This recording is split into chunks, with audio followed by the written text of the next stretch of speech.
멘사라는 영국에서 시작됐던 고지능자 모임이 96년도에 한국에 상륙을 했어요. 이제 어렸을 때 그 지능검사 해보니까 그 기준을 만족시킬 수 있을 것 같아가지고 호기심에 이제 그 멘사라는 이제 조직에 가입을 했습니다. 제가 초대 그 사무국장도 하고 뭐 4기, 5기 회장도 하고 그러면서 10년 정도 그 멘사코리아 활동을 했던 것 같습니다. 지금도 회원으로는 돼 있는데 지금은 멘사코리아 운영에 관련된 사항을 하는 건 아니고 그 10년 동안의 경험을 통해서 지능이 높은 사람들이 생각보다는 학업성취도가 그렇게 썩 좋지가 않고 학교 생활에 대해서 만족도가 높지 않다는 것을 알고 있었어요. 그러다가 이제 우연한 기회에 그 Guiding the Gifted Child라는 96년도에 미국에서 출간된 책인데 그 책을 우연한 기회에 입수를 해가지고 읽다가 보니까 비단 우리나라만의 문제가 아니고 전 세계에 있는 아이들이 비슷한 어려움을 겪고 있구나. 그래서 제가 그 관련된 글들을 인터넷 공간에다가 써서 올리고 그런 글들이 여기저기 날아다니다가 보니 어떤 온라인 커뮤니티에서 우리가 꼭 필요한 내용이니 이런 걸 좀 자문을 해주면 어떻겠느냐 이런 그 요청을 받고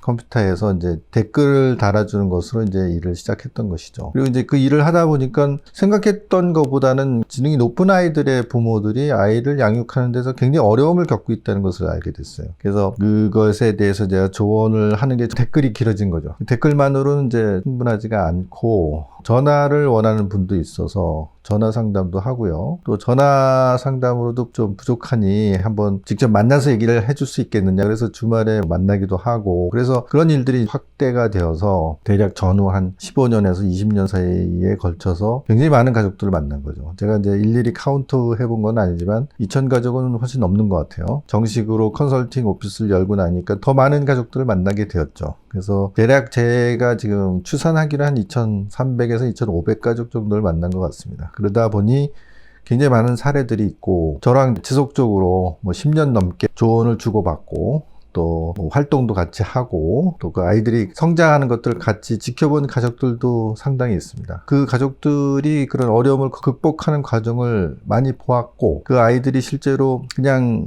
단순하게 지능지수가 높은 것으로 끝나는 것이 아니라 아이들이 잘 크면 학업 경쟁력이나 리더십이나 또 뭔가 좀 더 창의적인 생각을 하거나 새로운 영역을 개척할 수 있는 힘이 있다는 것을 저는 이제 확신을 하게 되었죠. 이 많은 아이들이 그런 능력을 발휘하고 더 중요한 것은 사실은 행복한 유년 시절, 청소년 시절을 지낼 수 있게 도와주는 것들이 꼭 필요하다. 그런 생각을 굳히게 되었습니다. 그래서 이걸 좀 더 저만의 감으로 그냥 이게 좋지 않을까? 그런 게 아니라 조금은 더 객관적이고 체계적인 지원을 하기 위해서 다 늦은 나이에 이제 공부도 시작하게 되었고요. 지금 중앙대에서 이제 입학해서 거기서 얻어지는 여러 가지 시사점들을 우리가 활용한다면 우리가 하는 커뮤니티에서도 상당히 아이들한테 좋은 비전이나 방향성을 제시할 수 있지 않을까 그렇게 기대하고 있습니다.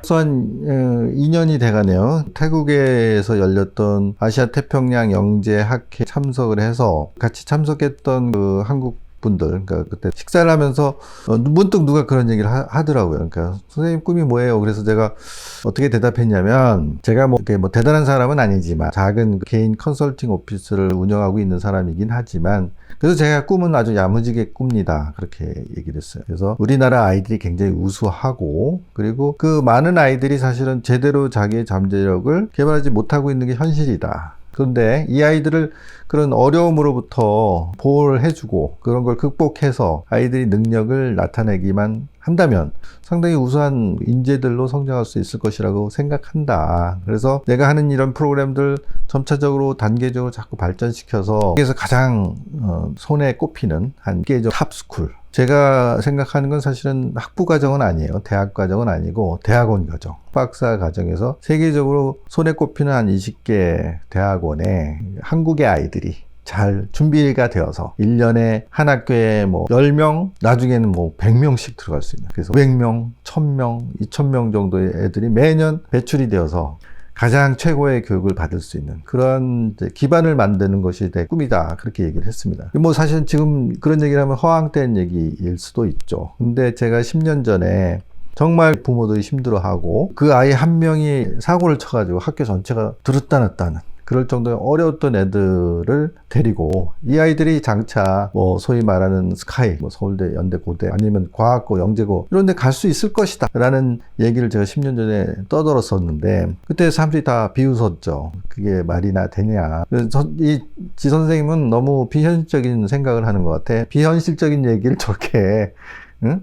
마구 할 수 있을까? 뭐 그런 소리를 들었어요. 그러거나 말거나 나름대로의 그럴 수 있다 이런 가능성을 생각한 적이 있었죠. 근데 지금 한 10년쯤 지나봤더니 실제로 그런 아이들이 남들이 그렇게 들어가기 어렵다는, 초등학교 3학년부터 시작해가지고 5년, 6년, 7년을 그렇게 공부를 많이 했는데도 못 들어간다는 영재고에 별로 그 대단한 사교육에 도움을 받지도 않고, 물론 전혀 받지 않았다는 얘기는 아니지만 그런데 합격하는 일들이 일어나고 있고요. 그리고 그 전에 만났던 애들 중에는 실제로 뭐 서울대, 연대, 고대에 합격한 친구들이 있습니다. 그리고 그 친구들하고 어느 정도는 제가 이제 호흡을 하면서 그 아이들이 여러 가지 자기가 그 어렸을 때 느꼈던 어려움들을 극복해서 학교생활 적응하고 능력을 발휘하고 경쟁력을 발휘해서 그런데 보란듯이 합격하는 아이들이 실제로 있는 거예요. 그래서 앞으로 우리 이 커뮤니티가 여러 가지 면에서 발전을 하고 더 많은 사람들이 서로 도와주는 자조적인 모임으로 발전해서 아이들을 위한 좋은 공간을 만들어 준다면 제가 생각하는 그 꿈이 그렇게 허황되거나 비현실적인 것이 아니라 실제로 가능하지 않을까. 그렇게 저는 이제 개인적으로는 믿음을 갖고 있습니다. 물론 이제 현실화되기 위해서는 여러 가지 단계가 있어야 되겠죠. 아이들이 우선 그 기본적인 학업 성취도를 어렵지 않게 끌어올릴 수 있는 잠재력을 개발하는 게 맞아요. 그리고 이중언어 교육이 돼야 돼요. 아이들이 자신 있게 외국에 던져놔도 난 얼마든지 이 사람들하고 경쟁하면서 의사소통하면서 내 생각을 얘기하고 다른 사람들을 주도해가지고 어떤 학문적인 아니면 여러 가지 주어진 자기 과제에 대한 업적들을 낼 수 있는 경쟁력을 갖춰야 되겠죠. 그리고 리더십을 갖춰야 돼요. 뭐 수리과학적인 능력들을 충분히 키워서 일단 내놔도 얘는 당연히 선발될 수 있는 힘을 가지고 있다. 실제로 굉장히 논리적이고 굉장히 어려운 난제들을 해결할 수 있는 문제 해결 능력을 가지고 있다. 그런 것도 필요하고, 그리고 외국어로도 충분히 의사소통을 할 수 있는 능력을 가지고 있다. 그리고 리더십을 갖고 있다. 근데 그런 삼박자가 갖춰져야 돼요. 리더십 얘기를 최근에 좀 더 많이 얘기하고 싶은데, 실제로 우리가 막연히 너는 착한 사람이 되어야 돼, 아니면 훌륭한 인격을 갖춰야 돼, 덕을 갖춰야 돼, 뭐 지덕체, 뭐 삼박자를 갖춰야 돼, 그렇게 우리가 전통적으로 그런 교육을 받았지만 덕을 갖춘다는 것들은 상당히 다차원적이기도 하고, 그리고 그냥 우리가 단편적이지 않거든요. 그냥 선생님 말, 어른들 말 고분고분 잘 듣는다고 해서 그래서 착한 아이라는 얘기를 듣는다고 해서 리더십이 되는 건 아니란 말이죠. 리더십이라는 것은 차원을 좀 달리하죠. 부당한 거에 대해서는 분명하게 자기 주장을 얘기하고 할 수 있는 용기도 있어야 되거든요. 배짱이 있어야 되거든요. 그리고 상대적으로 자기보다 능력이 떨어지는 친구들을 배려할 수도 있어야 되거든요. 그러려면 이 아이가 행복한 마음의 품이 있어야 되지 않겠습니까?